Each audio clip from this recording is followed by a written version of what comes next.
भगवान श्री हरि जब 4 महीने के लिए योग निद्रा में चले जाते हैं तो पूरा ब्रह्मांड मानो ठहर सा जाता है। देवता, ऋषि, मुनि सब चिंतन में डूब जाते हैं कि अब इन 4 महीनों तक पृथ्वी का भार आखिर कौन संभालेगा। सबसे पहले देवशयनी एकादशी के 4 दिन बाद आती है गुरु पूर्णिमा। इन 4 दिनों तक गुरुदेव अपनी साधना और आशीर्वाद की शक्ति से पृथ्वी को संतुलित रखते हैं। यही कारण है कि इस समय गुरु का पूजन करना विशेष फलदायी माना जाता है। इसके बाद आता है सावन का पवित्र महीना। ये महीना भोलेनाथ को समर्पित है। कांवड़ यात्रा, जलाभिषेक और हर हर महादेव की गूंज के बीच भोलेनाथ ही इस पूरे महीने का भार अपने कंधों पर उठाते हैं। सावन समाप्त होते ही शुरू होते हैं भाद्रपद के 19 दिन। इन दिनों का भार संभालते हैं यदु कुलनायक श्री कृष्ण। इसी दौरान श्री कृष्ण जन्माष्टमी भी आती है, जब संपूर्ण ब्रह्मांड में कृष्ण भक्ति की लहर दौड़ पड़ती है। इसके बाद आती है गणेश चतुर्थी। 10 दिनों तक विघ्नहर्ता श्री गणेश अपने भक्तों के विघ्न दूर करते हुए पृथ्वी का भार संभालते हैं।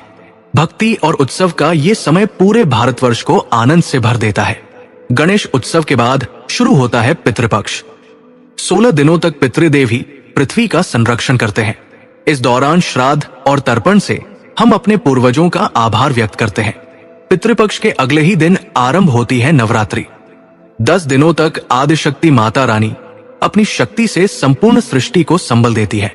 यही कारण है कि इस समय भक्त उपवास, कीर्तन और दुर्गा पूजा में लीन रहते हैं। नवरात्रि के बाद आती है दीपावली। ये दिन मां लक्ष्मी को समर्पित है।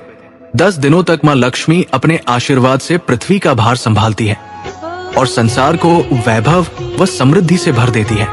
इसके बाद के 10 दिन संभालते हैं धन के देवता कुबेर जी। वे इस समय न केवल पृथ्वी का संतुलन बनाए रखते हैं, बल्कि लोकों में धन और संपत्ति का भी उचित वितरण करते हैं। और अंत में आती है देवोठनी एकादशी। इस दिन भगवान विष्णु अपनी योग निद्रा से जागते हैं और पृथ्वी का कार्यभार पुनः अपने हाथों में ले लेते हैं। यही क्षण दर्शाता है कि 4 महीनों तक जिन देवताओं ने बारी बारी से पृथ्वी का भार संभाला, अब वो जिम्मेदारी पुनः स्वयं श्रीहरि विष्णु के हाथों में आ जाती है।